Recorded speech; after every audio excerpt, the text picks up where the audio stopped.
Bon, j'espère que vous êtes d'humeur romantique puisqu'on va parler amour. Et on va voir comment l'amour a façonné notre histoire depuis des millions d'années. Mais oui, approchez-vous mes gouramis embrasseurs. Aujourd'hui, on va commencer à l'époque actuelle et remonter progressivement dans le temps pour comprendre d'où vient l'amour tel qu'on le connaît. On va parler des habitudes romantiques les plus étonnantes du 21e siècle, puis on creusera pour revenir jusqu'au tout premier signe d'affection de l'histoire. Vous allez voir comment les nouvelles technologies ont complètement déformé notre vision de l'amour. Vous comprendrez aussi pourquoi on dit que l'amour ça fait mal, notamment à cause des chevaliers qui ont fait de la souffrance amoureuse leur sport préféré. Et puis surtout, vous verrez comment l'amour a pu conduire certains à ériger des monuments, inventer des objets révolutionnaires ou tuer des gens. Et bien du coup, on commence tout de suite avec l'amour 2.0 et les gestes romantiques contemporains. Alors fascinant, mais aussi un peu terrifiant. Romance avec mon IA. Alors, en novembre 2025, une scène a fait le tour des réseaux au Japon. Et en fait, dans une vidéo de 8 minutes, on y découvre une jeune femme souriante, vêtue d'une robe blanche, qui attend son prince charmant pour son mariage. Bon, jusque-là, il n'y a rien de très surprenant, jusqu'à ce que le principal intéressé arrive. Et c'est un écran sur lequel on voit l'avatar d'un personnage virtuel qui a été créé avec ChatGPT.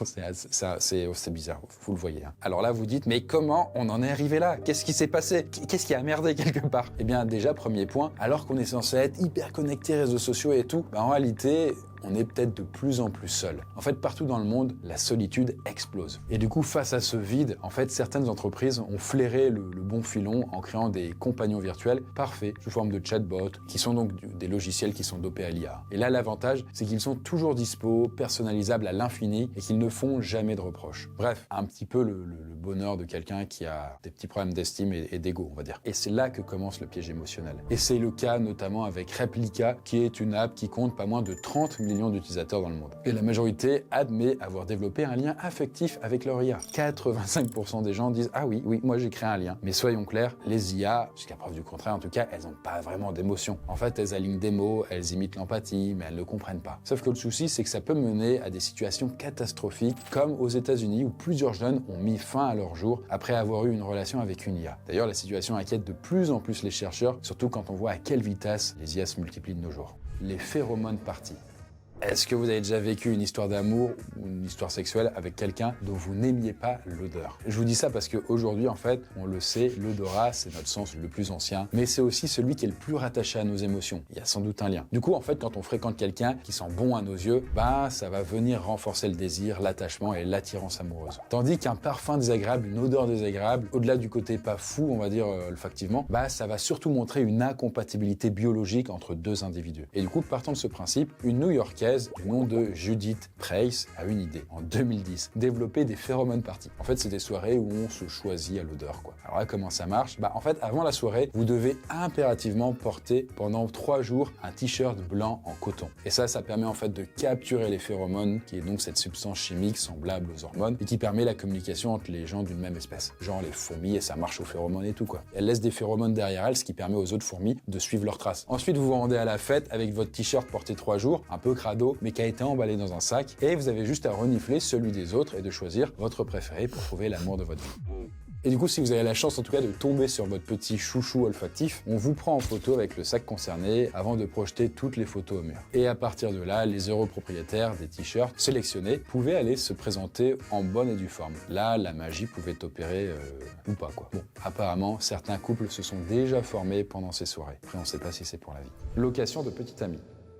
Alors imaginez un monde où vous pourriez louer un ou une petite amie fictif. Et là, c'est pas un synopsis de film, c'est bien un truc qui existe, et notamment au Japon. On va l'entendre à quelques moments. En gros, en fait, là, des agences, les Rental Kanojo, vont louer une compagnie qui peut à la fois être masculine ou féminine. Et tout ça dans le but de prendre un café, se balader au parc, faire du shopping. Bref, c'est un peu comme un date, mais avec quelqu'un qu'on connaît pas et qu'on a payé pour ça. Il n'y a pas de partie sexuelle après. Ça s'arrête au moment où les choses se gâtent. Enfin, vous avez compris. En tout cas, le concept est pourtant né d'une vraie souffrance dans le pays. Parce que dans les grandes villes comme Tokyo ou Osaka, les gens ils travaillent beaucoup. Ils n'ont pas trop le temps de voir leurs amis ou rencontrer du monde. Et c'est d'autant plus compliqué à vivre au Japon, où il faut être tout le temps, on va dire, parfait socialement parlant, et où ça fout un peu mal d'être célibataire. Du coup, certaines personnes préfèrent tout simplement payer pour avoir directement accès à quelqu'un à leur côté, sans engagement et surtout sans risque de rejet potentiel. Mais quelqu'un qui fait juste la parasociale. Et en vrai, beaucoup de clients qui sont honnêtement très souvent des hommes, utilisent ce service pour pratiquer leurs compétences sociales, mais aussi lors d'événements sociaux comme des mariages, des réunions, des soirées. Et tout ça pour éviter la petite question de niveau des amours, où est-ce que ça en est? Parce que là, ils ont la preuve qu'il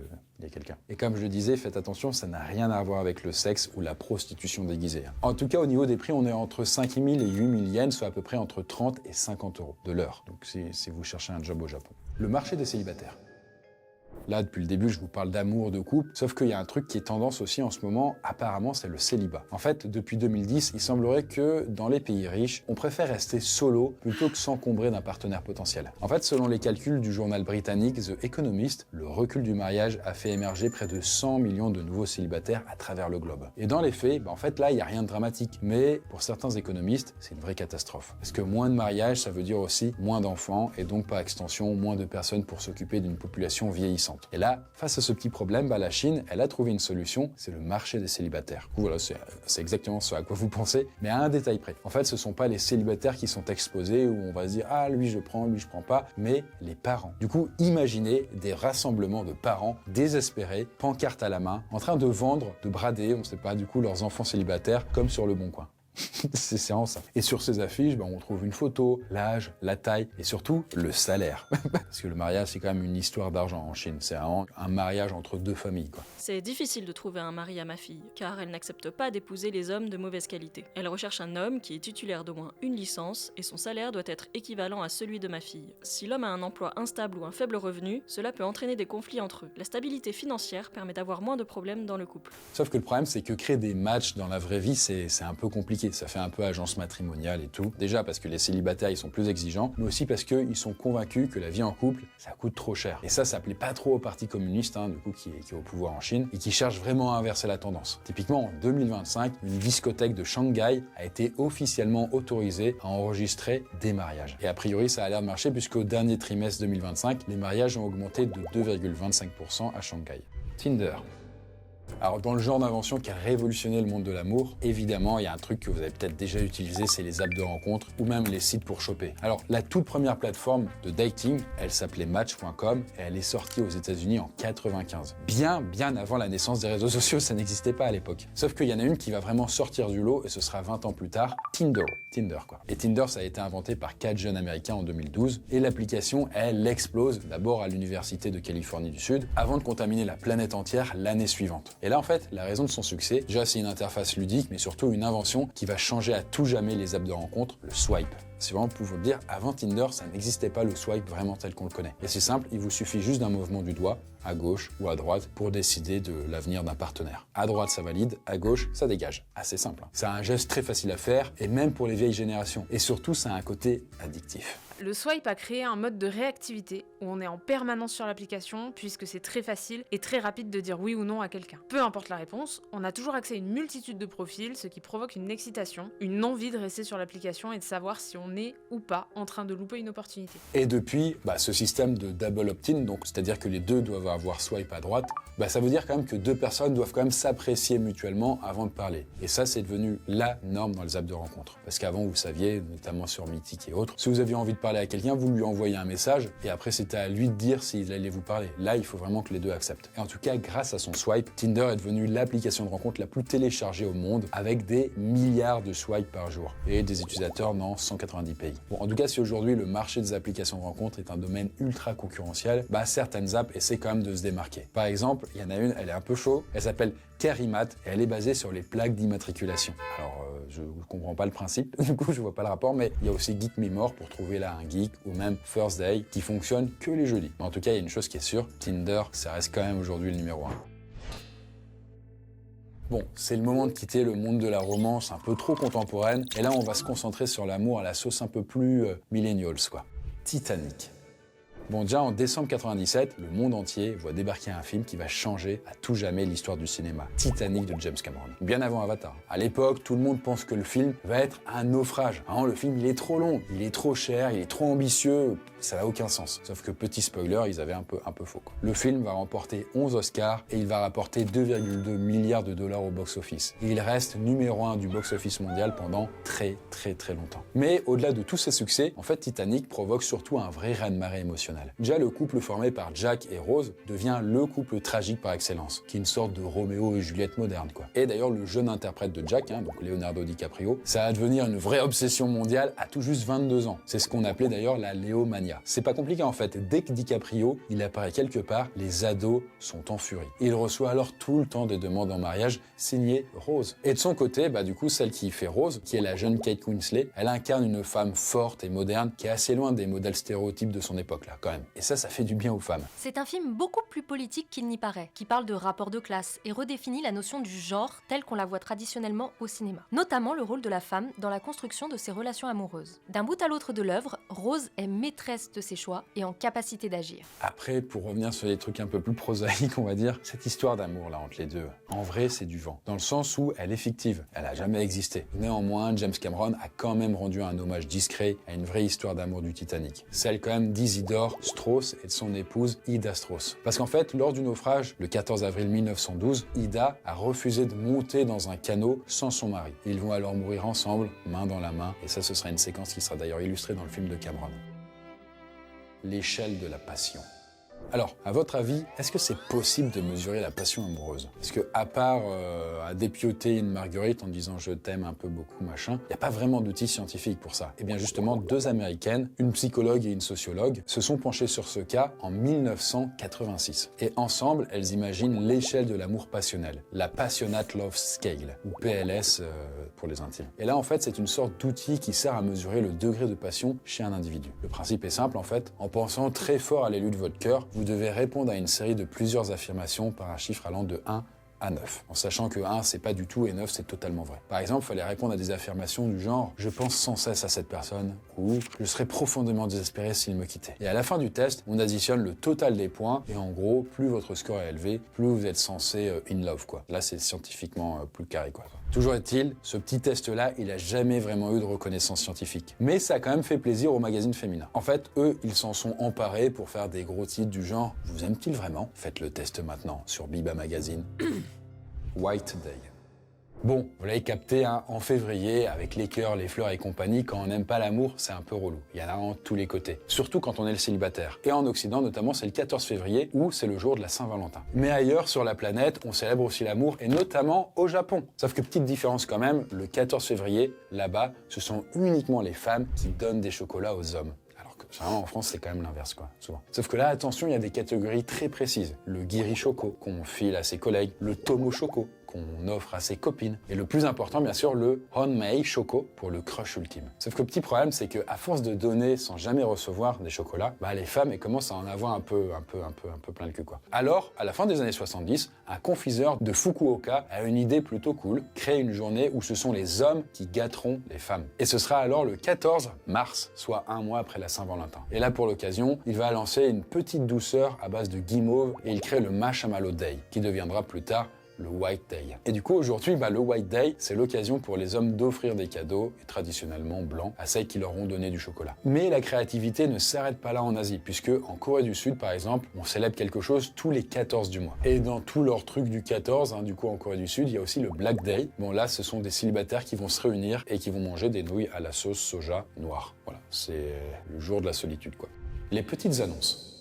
Est-ce que vous avez demandé déjà comment vos parents ou même vos grands-parents se sont rencontrés? Peut-être que ça s'est fait grâce à l'ancêtre de Tinder, ce sont les petites annonces. Donc, en gros, à l'époque, c'était des petites demandes romantiques imprimées sur du papier journal et coincées entre une vente de perceuse ou une recherche d'appartement. C'était vraiment ça, quoi. Mais à vrai dire, en fait, cette pratique, elle existait même déjà avant. Au 19e siècle, certains journaux publiaient des annonces matrimoniales. Sauf que au 19e siècle, quand ça a apparu, on prenait ça très au sérieux. C'était vraiment pas fun.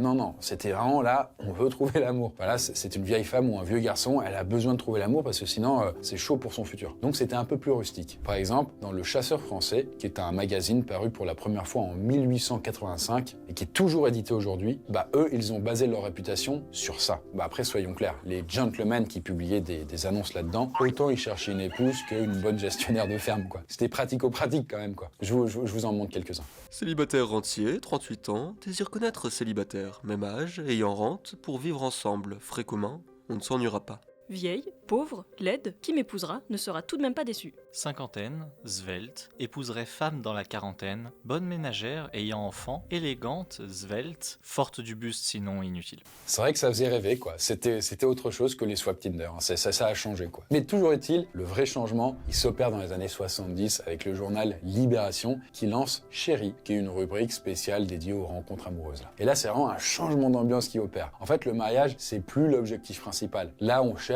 à rencontrer des nouvelles personnes. D'ailleurs, pour la première fois, les Français assument publiquement de chercher l'amour sans passer par leur famille, voisinage ou même le bal du village. Et là, en quelques mots, on décrit qui on est, ce qu'on aime, et on laisse le journal jouer les entremetteurs. Summer of Love.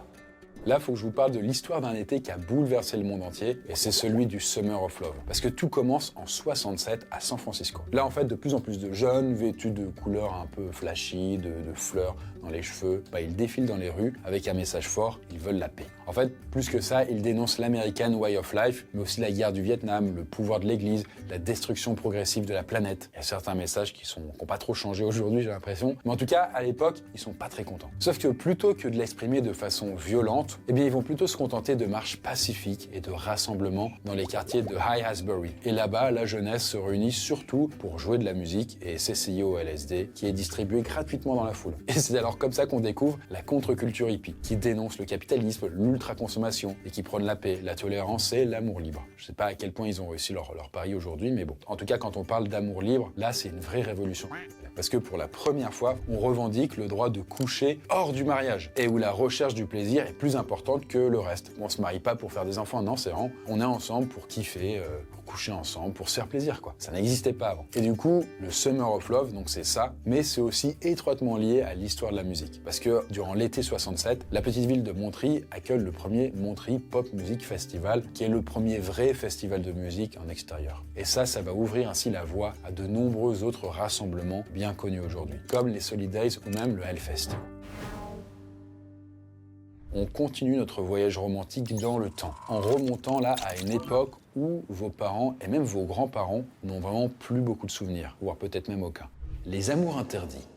Bon, on se dit souvent, vous savez, l'amour, ça connaît pas les frontières, car c'est universel. Voilà, tu peux aimer quelqu'un à l'autre bout du monde et tout. Milieu d'avion un peu chéros, mais c'est ok. Eh bien, durant la Seconde Guerre mondiale, j'ai tendance à dire aussi qu'il aurait franchi les barbelés. C'est beau, hein. Parce que oui, en fait, malgré la peur et la propagande, des histoires d'amour interdites ont bel et bien existé entre les civils et les prisonniers de guerre. Parce que déjà, à partir de 1940, plus de 13 millions d'étrangers, dont 1,5 million de Français, sont envoyés booster la productivité de l'Allemagne dans les usines et les fermes. C'était presque des prisonniers de guerre qui bossaient gratis pour les Allemands, quoi. Et parfois, au détour d'un établi ou d'un champ de patates, on se parle, on se sourit, on flirte un peu avec les demoiselles là-bas. Et petit spoiler, c'était une mauvaise idée. Parce que en novembre 39, le parti nazi au pouvoir fait voter un décret officiel qui interdit formellement toute relation avec l'ennemi, notamment les prisonniers de guerre. Le décret allemand Verbotner Umgang mit Kriegsgefangenen, qui veut littéralement dire relation interdite avec des prisonniers de guerre, a été motivé pour plusieurs raisons. D'une part, pour une question de sécurité militaire, afin d'éviter le sabotage, l'espionnage ou les aides à l'évasion de la part des prisonniers, mais aussi et surtout au nom de l'idéologie raciale.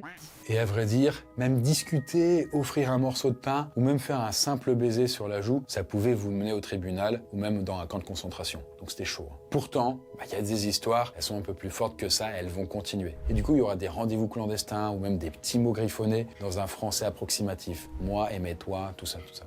Et ça finit d'ailleurs par se voir, puisque les naissances hors mariage ont littéralement explosé, notamment dans la région allemande qui est la Bavière, où elles ont doublé durant cette période-là. Mais de son côté, la justice, elle va pas rigoler. Elle met en place des sentences. D'ailleurs, il y a un magistrat qui va résumer les peines. Pour une tranche de pain offerte à l'ennemi, c'est 1 an de prison. Pour un baiser, c'est 2 ans de prison. Et pour une relation intime, c'est la guillotine. C'était l'amour sous tension, quoi. En tout cas, la plupart de ces histoires-là d'amour, elles vont pas survivre à la guerre. Et elles vont rappeler qu'à l'époque, aimer, ça pouvait être littéralement un crime. Bonnie and Clyde. Et justement, en parlant de crime, ce qui est marrant avec l'amour, c'est qu'il peut donner envie d'écrire de la poésie, et puis parfois, il peut aussi pousser à braquer une banque et tuer des gens. Là, vous ne me croyez pas? Eh ben, laissez-moi vous raconter l'histoire de Bonnie and Clyde, qui est le couple de criminels le plus mythique des États-Unis. En fait, l'histoire, elle commence au début des années 1930. À une époque pas hyper fun aux États-Unis. En fait, c'est la Grande Dépression et tout est dans le nom, quoi. Ça rend, économiquement, c'est la merde. Mais le plus beau là-dedans, c'est qu'il y a eu une rencontre. C'est celle de Bonnie Parker, qui est une jeune serveuse de 19 ans, et de Clyde Barrow, qui est un petit délinquant de 20 ans et qui est déjà connu de la police. Et là, entre les deux, c'est vraiment le coup de foudre immédiat. Sauf que très rapidement, on va dire que le crime se mêle à l'amour. C'est-à-dire qu'entre eux, il y aura des braquages de banques, des vols de bagnoles, des passages en prison, des évasions. Mais malgré tout, les deux là ne se lâchent jamais, même dans le délit. Et le truc, c'est que les Américains, ils connaissent petit à petit leur histoire et ils les voient pas comme des criminels, mais plutôt comme des héros romantiques et glamour, qui sont prêts à tout pour conserver leur liberté, quoi. Même si bon, quand même, oublions pas, ces deux-là, ils ont quand même tué des gens, quoi. Donc, des romantiques, mais meurtriers, quoi. Bah, leur cavale, elle va durer quand même 4 ans. Et puis à un moment, durant le printemps 1934, des policiers vont les attendre en embuscade, et là, leur bagnole sera criblée de balles. Et du coup, ce sera la fin de leur histoire. Sauf que, pourquoi sont-ils devenus un symbole? Eh bien, peut-être parce qu'ils incarnaient à la perfection l'amour contre le monde, unis jusqu'à la mort, ce qui était littéralement le cas. D'ailleurs, si vous voulez en savoir plus sur ce couple, sachez que j'avais déjà fait une vidéo sur ce sujet à l'époque. Elle est par là, elle est là, elle est là, hop, elle dégage. Les marraines de guerre. Bon, je vous apprends rien en vous disant que le quotidien d'un soldat de la Première Guerre mondiale, c'était pas un truc très drôle. Le temps était quand même long dans les tranchées, c'était humide, il faisait froid. Ça puait, le moral était pas ouf, il y avait pas beaucoup de distractions, et surtout t'avais plus ta famille. Et c'est justement là qu'apparaît une idée pleine de bonnes intentions, les marraines de guerre. Je vais vous expliquer. En fait, le concept est simple, des femmes écrivent aux soldats pour leur apporter du réconfort. D'ailleurs, le mot marraine, il n'est pas choisi au hasard. On va parler en fait de solidarité nationale, de devoir moral presque religieux. En fait, à la base, le projet, c'est surtout de leur offrir des figures rassurantes, un peu comme des mères de substitution, un peu des sœurs à l'écoute. Et donc, quand t'es un soldat et que tu ouvres une lettre et que quelqu'un a pensé à toi, dis waouh, trop bien, je suis pas tout seul, je vais vraiment défoncer les Allemands pour elle, quoi. Sauf que, disons-le, ça s'est un peu barré en couille. je m'explique. Peu à peu, les échanges vont devenir plus personnels, plus tendres et un peu plus sexy aussi. Parce que les soldats peuvent répondre à leur marraine, hein, même s'ils les connaissent pas. Et d'ailleurs, certaines marraines vont vraiment se prendre forte au jeu. Elles iront jusqu'à offrir un bon repas, un bon gîte et le reste. 3 petits points. Sous-entendant, bien sûr, le reste. Et résultat, les journaux vont crouler sous les annonces de soldats cherchant une marraine affectueuse et sentimentale. D'ailleurs, les moralistes vont même gueuler au scandale et à la décadence, tandis que l'armée va paniquer en imaginant que des espions se cachent parmi les marraines. Mais malgré les critiques, les marraines vont rester ultra populaires et vont rappeler aussi que derrière l'uniforme, il y a aussi des hommes qui ont besoin d'affection. Les gants chirurgicaux. Aujourd'hui, c'est absolument impossible d'imaginer une opération sans gants chirurgicaux. Vraiment, cet accessoire est un essentiel. Sauf que vous saviez qu'à la base, cet objet, il n'a pas été inventé par souci d'hygiène. C'était pas pour ça à la base. Les gants chirurgicaux ont été inventés pour pécho. Je vous explique. En 1889, à Baltimore, dans l'état de Maryland, aux États-Unis, cette année-là, il y a un chirurgien de 37 ans qui vient de prendre la tête du département de chirurgie de l'hôpital John Hopkins. Et son nom, c'est William Hasted. Et le gars, c'est un vrai boss. Il a été formé en Europe auprès des plus grands, il est ultra exigeant, il est précis, il est brillant. Et il est tellement bon qu'il crée même une école au sein de l'hôpital pour enseigner ses méthodes. Alors c'est plutôt stylé, j'avoue, même si, tant qu'à faire, si je pouvais apprendre quelque part des compétences, je préférerais que ce soit à Noisy, où on apprend à contrôler ses rêves. Mais bon, parmi ses élèves, il y a Caroline Hampton, qui est intelligente, bosseuse, charmante, et elle gravit rapidement les échelons jusqu'à devenir l'infirmière en chef du bloc opératoire. Et du coup, elle devient aussi un petit peu l'assistante de Hampstead. Et tous les deux vont finir par tomber fous amoureux, mais le plus drôle, c'est qu'ils vont même pas se le dire. Ça va rester secret. Et puis le temps passe, il se passe rien, et 1 an plus tard, coup de théâtre, Caroline annonce qu'elle doit quitter l'hôpital. Là, la raison, c'est que ses mains sont couvertes de plaques rouges et d'eczéma à cause des antiseptiques. Parce que ça abîme la peau, en fait, parce qu'ils prenaient tout sur les mains, quoi. Parce qu'à l'époque, vous avez compris, les interventions, c'était à main nue et le personnel hospitalier passe son temps à se laver les mains avec des acides. Mais là, pour Halstead, c'est une catastrophe. Il veut surtout pas la perdre et il la supplie d'attendre encore un peu. Et 2 semaines plus tard, il revient avec la toute première paire de gants en latex de l'histoire de la chirurgie. En fait, Halstead, il était allé voir un gars en ville qui s'occupait de faire des pneus et il lui a demandé de faire des gants. Bon, grosso modo, ça a marché, quoi. Et à ce moment-là, il ne le sait pas, notre cher Halstead, mais il vient de révolutionner la médecine et aussi son futur mariage. Parce que oui, 1 an plus tard, William et Caroline vont se marier et ils vont alors consacrer leur vie entière à leur couple et à la médecine. Et ça, c'est beau. Le courrier du cœur de Napoléon Bonaparte. Bon, je pense qu'on connaît Napoléon Bonaparte comme un fin stratège, un militaire avisé, un politicien sans foi ni loi, et puis un film récent qui était assez bancal sur sa vie. Sauf que, est-ce que vous saviez que c'était aussi un énorme lover? Parce que quand il rencontre Marie-Joseph Rose de Beauharnais, qui est donc la future Joséphine, eh bien lui, il a 26 ans et elle en a 32. C'est presque une cougar, quoi. Bref, c'est un peu dans l'idée, voilà. Et lui, à ce moment-là, c'est un jeune général ambitieux, mais il est pas très à l'aise avec les femmes. Et elle, elle est veuve, elle a 2 enfants, et elle est très attachée à sa liberté et pas du tout pressée de se caser. Et là, ça va être alors un coup de foudre immédiat pour Napoléon. Parce que côté Joséphine, honnêtement, elle fait ouais, bon, ok, c'est plutôt, c'est poli, quoi. Sauf que, ça a quand même marché, et ils vont se marier 1 an plus tard. Mais déjà, Napoléon, lui, il peut pas attendre, et il part à la conquête de l'Italie. Voilà, il réussit, hop, tout lui réussit, sauf que lui, à ce moment-là, il a pas le cœur à la fête. En fait, il rêve d'une chose, et c'est de Joséphine, qui lui manque beaucoup. Alors, il décide de lui écrire des lettres. Des courriers enflammés dans lesquels il décrit tout, son amour, son manque, son désir. Autant vous dire qu'il y va pas de main morte.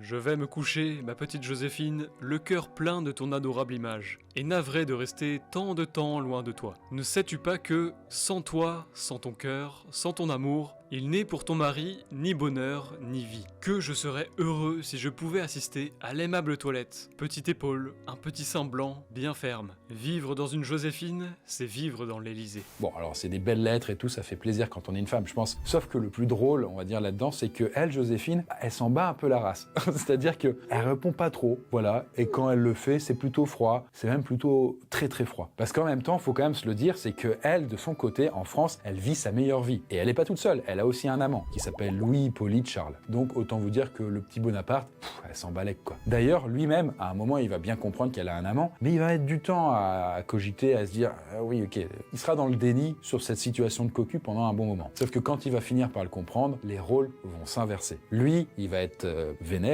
et il va se détacher de Joséphine. Et il va alors multiplier les aventures. Et honnêtement, c'était pas très compliqué à son niveau, quoi. Tandis que elle, de son côté, elle fait, oula, c'est un peu la merde, et elle va alors s'accrocher à leur mariage et commencer à lui envoyer des lettres, un peu plus. Surtout que, stratégiquement parlant, pour Joséphine, c'était quand même un bon move, parce que là, Napoléon, il était en train de devenir empereur, donc c'était un peu le mode suprême qui s'activait. Donc relou que du coup, elle ait un amant et qu'elle ne profite pas de l'occasion. Et du coup, leur relation va rester, sauf que malheureusement, elle ne lui donnera jamais d'héritier. Et ça va amener Napoléon, le 30 novembre 1809, à lui demander le divorce. Alors on continue notre voyage à travers l'histoire, et cette fois-ci on va plonger des siècles dans le passé. Période Moyen-Âge, Renaissance et tout. Bref, plus personne n'a connu ça. Et pourtant, il y a des choses. Sacré Casanova.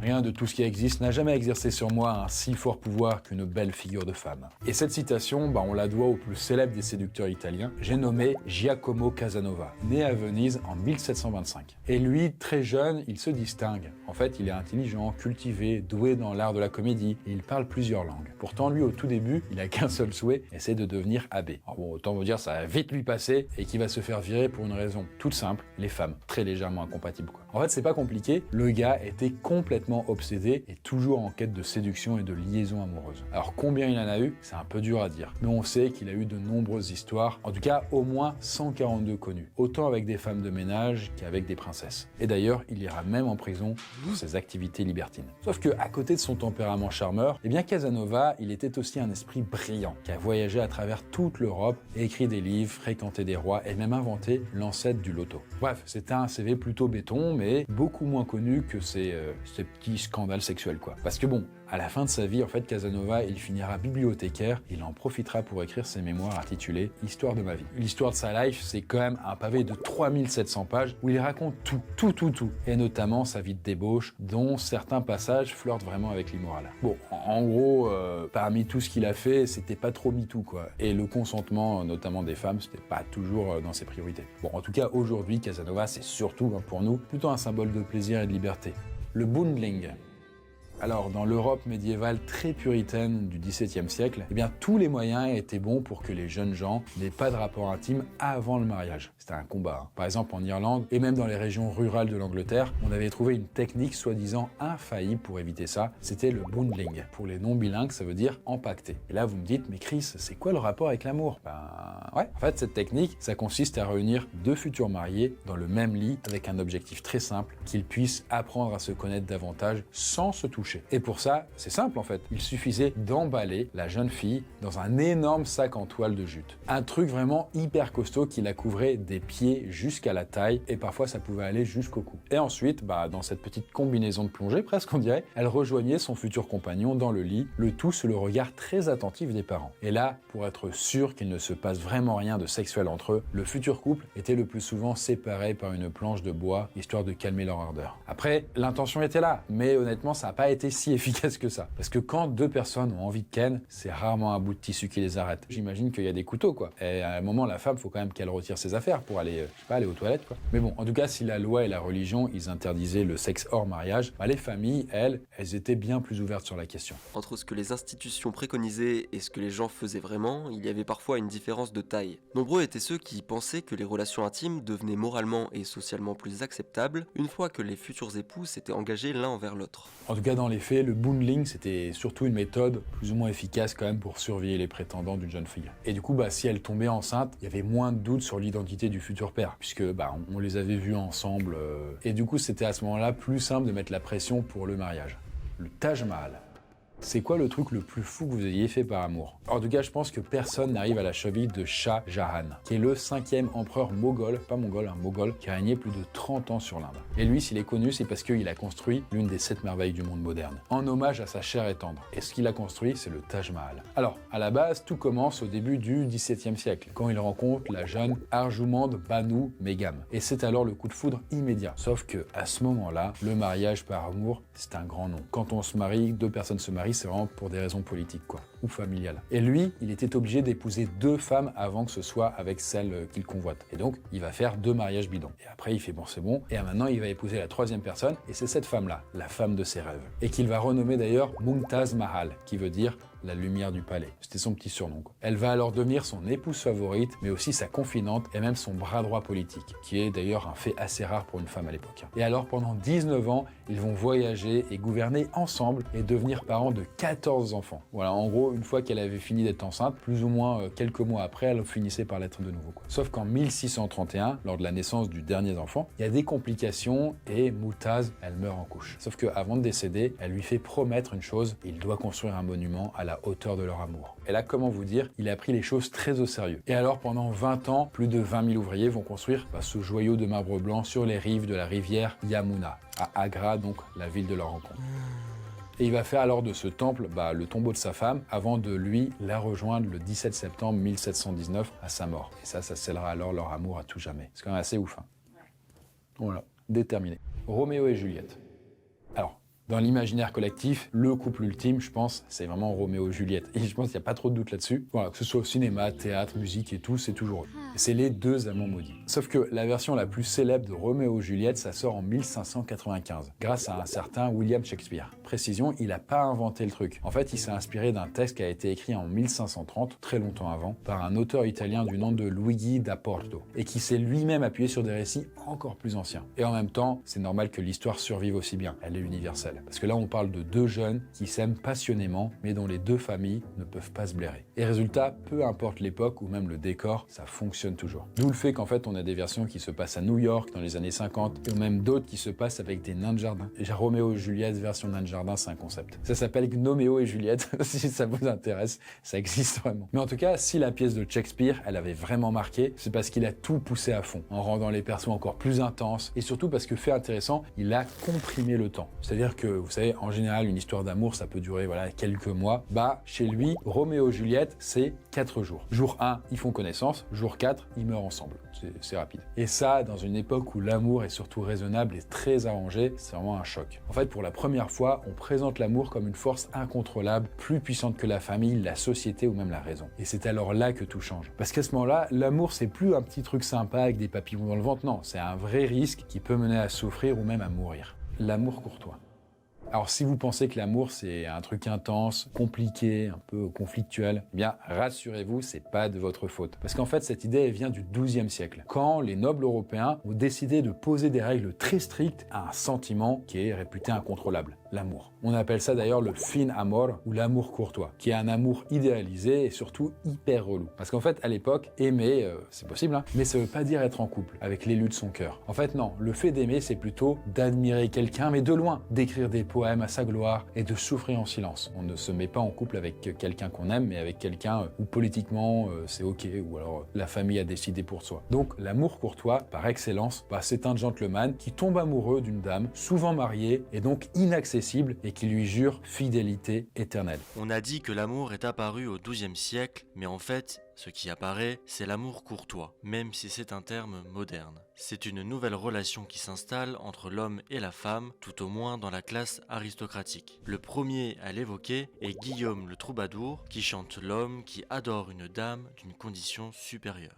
Alors l'exemple le plus connu là-dedans, si ça vous parle, c'est Lancelot du Lac, le célèbre chevalier de la table ronde, qui était amoureux de Geneviève, c'est-à-dire la femme du roi Arthur, donc son boss. Et là, c'était un peu chaud, quoi. On pouvait pas trop faire d'écart. Résultat, c'est un dilemme moral.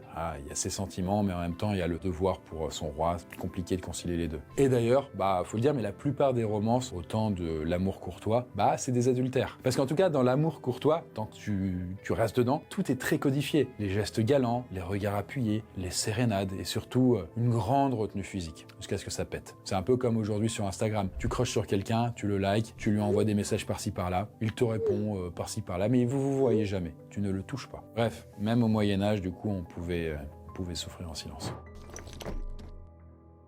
On en arrive à notre toute dernière partie et on va remonter tout simplement au début de l'humanité afin de voir ensemble les toutes premières traces d'affection et de tendresse dans l'histoire. L'art d'aimer.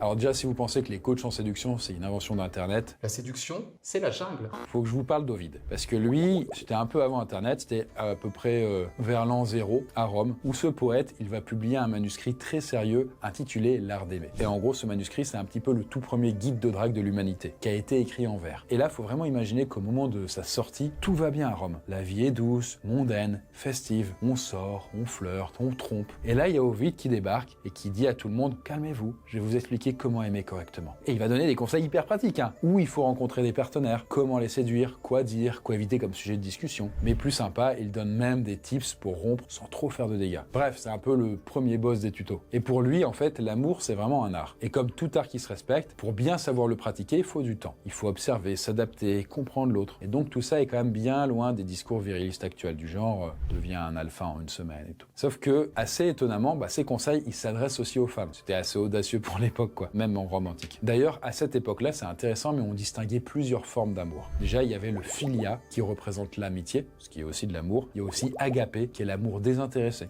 ou eros, qui est l'amour du désir, pour être le sentiment amoureux un peu. Et c'est sur ce dernier, eros, qu'Ovide concentre ses efforts. Et ça, pour lui, ça va être l'amour assez charnel, qui demande parfois quelques stratégies, quoi. Sauf que, petit souci, c'est que son manuscrit, il plaît beaucoup. Et ça fait pas hyper plaisir à l'empereur Auguste, qui lui est plutôt strict là-dedans. Et le truc, c'est que à cause de son livre, Ovide va être exilé de la ville. Et du coup, il ne pourra plus jamais revenir à Rome. Le banquet de Platon. Est-ce que vous vous êtes déjà demandé d'où venait l'expression « chercher sa moitié » Eh bien la réponse se trouve a priori dans un vieux texte antique écrit aux alentours de 380 avant JC, par Platon lui-même, et ça s'appelait le banquet. En fait, dans ce texte-là, dans ce dialogue, Platon met en scène plusieurs philosophes et des hommes de lettres qui débattent ensemble sur l'amour lors d'une soirée alcoolisée. Et c'est alors le poète Aristophane qui va sortir l'explication la plus what the fuck sur l'amour. En fait, selon lui, à l'origine, les humains n'étaient pas du tout comme aujourd'hui. À la base, nous étions des êtres tout ronds, un peu comme des boules de pétanque, et avec 4 bras, 4 jambes et une seule tête à double visage. Bref, super pratique pour faire des roulades, mais plus chiant pour traverser des portes. Le truc, c'est qu'à ce moment-là, tout rond qu'on était, on se sentait tellement puissant qu'on avait tendance à se la péter un peu trop, et ça plaisait pas trop aux dieux de l'Olympe. Leur force, leur vigueur étaient si stupéfiantes, leur orgueil si démesuré qu'ils s'en prirent aux dieux eux-mêmes, tentant d'escalader le ciel pour s'attaquer à eux. Zeus et les autres dieux se consultant donc, ne sachant quoi faire, pas plus qu'ils ne pouvaient les massacrer et faire disparaître leur race, car c'était voir disparaître avec eux hommages et offrandes. Alors pour éviter d'avoir des problèmes, Zeus il a une idée plutôt radicale, couper les humains ont deux. Et depuis ce jour, chaque moitié erre sur la Terre avec un sentiment étrange, celui d'avoir perdu quelque chose, ou plutôt quelqu'un. Et du coup, ce serait ça l'amour selon Aristophane. Une boule de pétanque qui a été coupée en deux et il faut l'autre partie pour refaire la bouboule, quoi. Et ce mythe, ce qui est intéressant, c'est que ça explique pourquoi on n'aime pas tous de la même façon, en évoquant notamment l'homosexualité. Parce que oui, chez les humains boules, il existait des corps exclusivement féminins et des corps exclusivement masculins, mais aussi des corps androgynes qui pouvaient avoir les deux polarités. Donc c'était plutôt original pour l'époque. L'amour au masculin. Quand on pense à l'Égypte antique, là je pense que vous imaginez surtout des pyramides, des chats sacrés, des momies, mais rarement des couples gays. je vais expliquer. Et pourtant, 2400 ans avant JC, un tombeau est venu bousculer toutes nos idées reçues sur le sujet. Et là, il faut aller dans la nécropole de Saqqara, où des archéologues ont découvert, il y a quelques décennies, le tombeau de Nyan Koukmen et Khnumhotep. Et tous les deux, ce sont de hauts fonctionnaires de la cour du pharaon Niuserre, qui avait régné sous la 5e dynastie. Et leur titre officiel, ce sont surveillants des manucures du roi. Du coup, le taf des c'était de s'occuper des ongles du pharaon, quoi. Mais le plus intéressant, c'est lié à leur représentation dans la tombe. En fait, les deux hommes y apparaissent face à face, nez contre nez, ils partagent le même espace et les mêmes scènes de vie. Bref, dans l'iconographie égyptienne, pour qu'on comprenne, en fait, ce genre de proximité, c'est plutôt clair, c'est que c'était pas des potes, quoi. Ils vivaient ensemble, sauf que les historiens sont plutôt prudents. Il y en a qui vont plutôt parler de frères jumeaux, tandis que d'autres mentionnent des épouses respectives pour les deux hommes. Pourtant, rien n'indique un lien de parenté entre les deux. Et d'ailleurs, cette mise en scène rappelle quand même tous les codes visuels du couple romantique, même à l'époque de l'Égypte antique. Après, en vrai, c'est pas si étonnant, puisque même en Égypte antique, on faisait pas trop une fixette sur la morale sexuelle, contrairement à d'autres sociétés après elle. En fait, pour eux, le plus important dans une relation, c'était pas tant le genre, mais c'était plutôt l'ordre, l'harmonie et l'équilibre cosmique entre les deux personnes. Mais en tout cas, peu importe leur statut, ces deux-là devaient bien s'aimer parce que ils ont dû passer l'éternité ensemble. Et petit détail, c'est que le pharaon, il a dû accepter cette représentation sur leur tombe, donc il était ok avec le fait qu'il soit très collé, quoi. Détail important à signaler. Les amoureux de Val d'Aro. Alors là, si on remonte à une époque où on passait beaucoup de temps à survivre, on peut quand même se demander c'était quoi l'amour lors de la préhistoire. Eh bien, récemment, il y a une découverte qui est assez touchante quand même, qui a donné quelques indices sur la tendresse chez vraiment nos tout premiers ancêtres. Parce qu'il y a quelques années, près de Mantoue, dans le nord de l'Italie, des archéologues sont tombés sur une vieille tombe d'environ 6000 ans et qui date du néolithique. Et à l'intérieur, il y a deux squelettes, un homme et une femme, face à face, bras et jambes emmêlés, comme figés dans une étreinte éternelle. Dans ma carrière, j'ai eu la chance d'effectuer des fouilles sur de nombreux sites importants. Mais je n'ai jamais été autant ému que devant les amoureux de Val d'Aro. Si on a découvert des sépultures anciennes qui contiennent plus d'une personne, je n'avais jamais vu un couple enlacé de cette manière, avec une telle intimité. Et là, très vite, les médias s'emballent. En fait, on les appelle les Roméo et Juliette préhistoriques. Sauf qu'ici, il n'y a pas de poison ou de famille ennemie. En tout cas, on ne sait pas, on n'a pas les infos. Et en vrai, au contraire. En fait, les analyses montrent juste deux individus d'une vingtaine d'années, morts jeunes et surtout sans violence. Pas de coups, pas de blessures fatales. Et du coup, ça laisse plutôt à penser qu'ils ont été enterrés volontairement ainsi, dans une mise en scène qui a été quand même hyper bien pensée, quoi. Et c'est là que ça devient fascinant. Parce que, avant, à l'époque, les sépultures, donc les tombes en gros, où il y a deux individus dedans, c'est extrêmement rare. Et donc, c'est encore plus rare, voire là totalement inédit, quand les deux squelettes sont autant entremêlés. Ça laisse quand même penser qu'il y avait une relation forte, très intime et reconnue par le groupe, pour qu'ils acceptent de les enterrer tels quels. Donc ça montre que les humains préhistoriques, c'était pas que des gros bourrins qui survivaient grâce à la chasse. Il y avait aussi des liens affectifs, des rituels, et même des façons bien à eux de se dire je t'aime, et ce jusqu'à la mort. Le plus vieux signe d'affection. Est-ce que vous vous êtes déjà demandé d'où vient le baiser? Et oui, le baiser, c'est quand même, je le rappelle, quand deux personnes collent leurs lèvres entre eux, où ils vont échanger de la salive, des bactéries et même parfois des boutons de fièvre. C'est ça le baiser, quoi. Et parfois même avec la langue. Bizarre. Nicolas. Enfin, je sais pas, moi, c'est ce que j'ai entendu dire. C'est les théories, quoi. Mais en tout cas, les plus anciennes traces de baisers romantiques, eh bien, ça remonte à la Mésopotamie, il y a plus de 4000 ans. Et bien là, des tablettes cunéiformes montrent qu'il existait déjà différents types de baisers et que celui sur la bouche était réservé aux pratiques amoureuses et sexuelles. Mais récemment, une étude de l'université d'Oxford a poussé le curseur un peu plus loin avec une découverte incroyable. En gros, ils ont observé que le baiser existait déjà chez certains ancêtres communs des humains et des grands singes, et qui serait apparu il y a plus ou moins 21 millions d'années. Et comment on sait ça? Eh bien grâce à des études comparatives entre les primates comme les bonobos ou même les chimpanzés ou les orang-outans. Donc je le rappelle, ces animaux ce sont nos cousins éloignés. C'est ouf le pourcentage de code génétique qu'on a en commun avec eux, quoi. En tout cas, il s'avère que eux aussi pratiquent des contacts bouche à bouche non agressifs et non liés au partage de nourriture. Et ça ressemble quand même beaucoup à ce qu'on appellerait nous le baiser. D'ailleurs, cerise sur le gâteau, mais il est très probable que les Néandertaliens, donc l'humanité qui était avant les les Homo sapiens, eh bien ils s'embrassaient aussi, vu qu'ils échangeaient de la salive et des microbes avec les Homo sapiens. Alors comment ils savent si on se roulait des pelles du coup même à cette époque-là? A priori il y avait des herpès labiales, donc au niveau des lèvres, qui circulaient déjà à la préhistoire. Et donc l'une des façons les plus probables pour avoir de l'herpès labial, c'est quand du coup on s'embrasse tout simplement. C'est un peu technique.